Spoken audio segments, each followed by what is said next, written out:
Donc, je vous raconte la suite. Je suis pas très douée hein, dans la technologie, donc je fais ça un petit peu, voilà, un peu, je sais pas ce que ça va donner, et je vous fais ça naturellement, comme je suis dans la vie. Je vais vous parler comme je parle dans la vie, et j'entends bien que ça reste naturel et pas, enfin bon, ouais, je suis pas quelqu'un qui fait des chichis. Et j'aime rire. Voilà, donc je vais essayer que ce soit sur ce ton-là. Donc 2006, découverte du tarot chez ma tata, la sorcière. Si elle m'entend, elle va rire. Épisode numéro 2, 2007, découverte de la numérologie karmique tibétaine. Alors, comment vous dire? C'était vraiment une approche. Donc il y avait un tableau, je me souviens. Ce tableau, il était quand même assez, enfin, trois cases, trois colonnes, enfin, voilà, il y avait 9 cases. Ça donnait le chemin de vie et puis quand même de bonnes indications. On a travaillé les dettes karmiques, c'est quoi ça et tout ça. Enfin bref, j'ouvre les yeux sur un autre monde et un monde que j'adore. Alors les nombres, pas les chiffres, parce que là on va se fâcher. Les chiffres, c'est pour la comptabilité. Qu'est-ce que ça m'ennuie! Non, les nombres, c'est de l'énergie, ça vibre. Enfin, aujourd'hui, je le comprends d'autant plus. Mais donc cette numérologie karmique tibétaine, je me disais, mais elle vient d'où alors karmique, tibétaine? Finalement, je trouve que j'avais pas eu tellement d'explications à ce sujet. Et il fut un moment où j'ai décidé alors pardon, mais pour des raisons pratiques en fait, hein, de numérologie karmique tibétaine et tarot de Marseille. Oh, je vous raconte pas la carte de visite. Et je choisis à un moment donné de mettre juste numérologie karmique. J'ai eu l'explication de l'origine, plus ou moins, de la numérologie karmique tibétaine. Mais je suis restée sur le titre simplifié numérologie karmique et tarot de Marseille, parce que c'est comme ça que je me présentais. Je me suis dit, est-ce que j'ai le droit de faire ça? Alors j'ai pris le droit, le gauche comme on dit plutôt, j'ai pris le gauche et j'y suis allée. J'ai dit, bon, ben, le chemin a l'air de s'ouvrir, j'ai pas trop d'interdiction, donc je continue. Je peux me permettre, mais je respecte énormément euh, ceux qui ont été à l'origine finalement de cette pratique, d'où qu'ils viennent finalement. Et donc je développe, je fais des salons. Sur les salons, je rencontre des gens qui demandent de l'aide finalement. C'est quoi? Est-ce que je vais vendre ma maison? Est-ce que mon chemin spirituel, c'est quoi mon chemin? Qu'est-ce que je suis capable de faire? Est-ce que je vais rencontrer quelqu'un? Est-ce que je vais divorcer?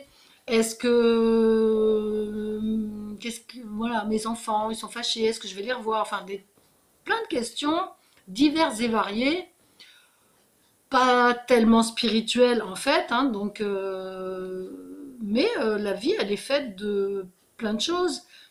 Et quand enfin, je fais des salons, les personnes viennent à moi, je ne vais pas leur dire, écoutez, on n'est pas dans la spiritualité, là, passez votre chemin. Non, c'est les accompagner sur le chemin dans leur incarnation, mais en leur montrant aussi leur partie, leur côté, leur partie divine, spirituelle, et les capacités, hein, on peut dire le mot capacité, qu'on développe ou non. Après, c'est un choix qu'on fait ou pas. Alors moi, j'en ai fait le choix, très clairement, ça a été une évidence.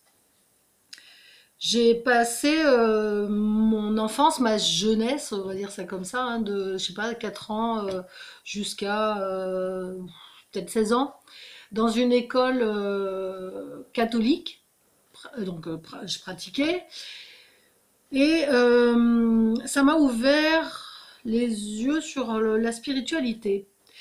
La religion, mais la spiritualité. Alors, j'ai compris que la religion pouvait enfermer, la spiritualité aussi d'ailleurs, je trouve. Mais la façon dont on vit les choses à l'intérieur, bah, peu importe, j'ai envie de dire, spirituellement ou religieusement, ce qui était important pour moi, c'est de donner le meilleur de moi-même pour moi et pour les autres. C'est-à-dire déjà de parcours de l'amour de soi, ça paraît un bon début. Déjà, quand on est malade, est-ce que voilà, l'amour de soi, il est quand même un petit peu peut-être en berne dans certains domaines, peut-être. En tout cas, plein de questionnements. Et puis, je parle toujours de cette ouverture d'esprit parce que c'est ce qui m'a permis de comprendre qu'est-ce que le chemin de l'amour, qu'est-ce que le chemin de quoi j'ai envie dans ma vie, de qui j'ai envie de m'entourer autour de moi. Est-ce que je véhicule quoi, moi? Qu'est-ce que je véhicule? Et donc j'apprends, je travaille sur moi beaucoup.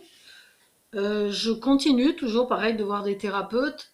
Et en même temps, je développe les deux outils que j'ai en main, c'est-à-dire la numérologie karmique et le tarot de Marseille. Alors, en 2010, inspiration, peut-être dans la salle de bain, c'est souvent le lieu où je suis inspirée, c'est la salle de bain, voire les toilettes, excusez-moi, mais peut-être c'est l'eau, je ne sais pas. Euh, et je suis inspirée de mélanger en fait la numérologie et le tarot. Le tarot parce que le tarot est une imagerie. Il y a 22 arcanes majeures, 56 mineurs. Et bon, j'utilise les 22 arcanes majeures et dans la numérologie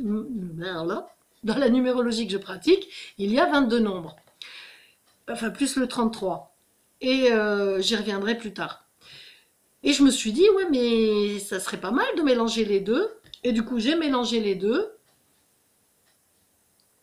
Alors ça a fait un effet absolument extraordinaire.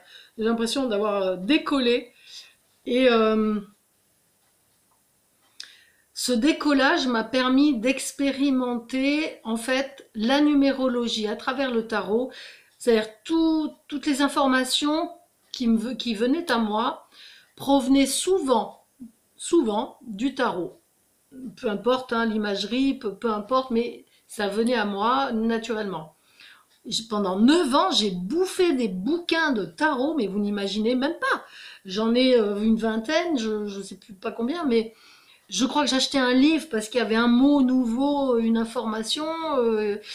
Je les ai dévorés pendant 9 années. Et puis, à un moment donné, j'ai tout posé. Mais vraiment tout posé. Je ne sais plus en quelle année c'était. Je suis passée, peut-être 2013 ou un truc comme ça, 2013, 2014 ou pas loin.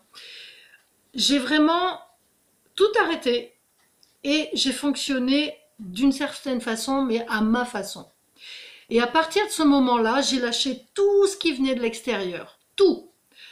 Toutes les grandes vérités, j'ai posé tous les livres, tout ce que j'avais lu finalement, c'était dedans.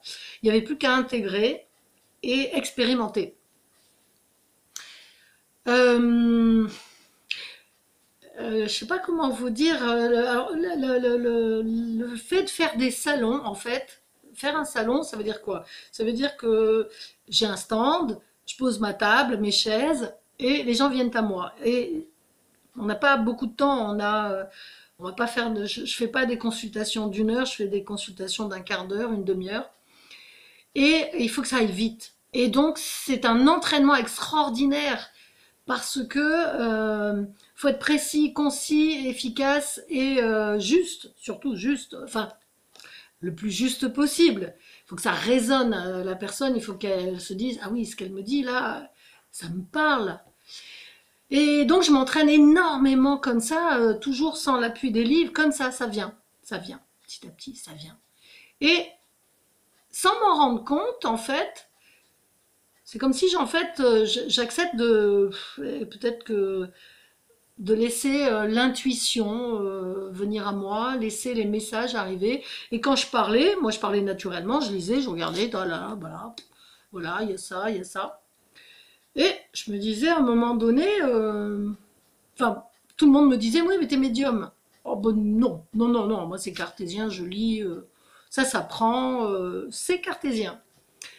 Et puis un jour, je fais une consultation sur le salon, précisément, le salon d'Andernos, alors je sais plus quelle année, mais peut-être 2016, j'en sais rien. Et là, alors comment vous décrire ça? J'ai une personne en face de moi, une dame que je crois que c'est la deuxième fois que je la voyais, je crois. Et là, je parle avec des mots, mais je sais pas comment vous dire, d'une puissance. Et c'est comme si je les voyais, c'est comme si ça défilait, je voyais le défilé comme ça faisait et hop, dans ma bouche, ça ressortait, mais des mots puissants. Et c'est là, je fais, ouh, parce que moi, à l'intérieur, je le vivais. En face, je voyais que elle me regardait comme ça. Et les larmes aux yeux, parce que c'était bouleversant ce que je lui disais, c'était à la fois dur et vrai. Oh là là là là. J'ai dit, oh là là, qu'est-ce qui m'arrive? Et en fait, je savais, je savais que je recevais des mots qui venaient de l'archange Uriel. Oui, alors je sais, euh, pour les cartésiens, au secours. Mais je vous le dis tel que je l'ai vécu. L'archange Uriel m'envoie des mots pour cette dame et ça passe à travers moi, clac, dans ma bouche, sur ma langue, les cordes vocales et je lui envoie ce message-là. Elle avait les larmes aux yeux, mais moi aussi parce que je conscientisais que là, c'était la médiumnité. Ouf, j'ai pris une calotte monumentale.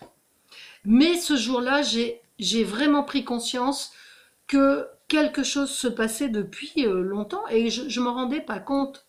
Je canalisais. On se retrouve.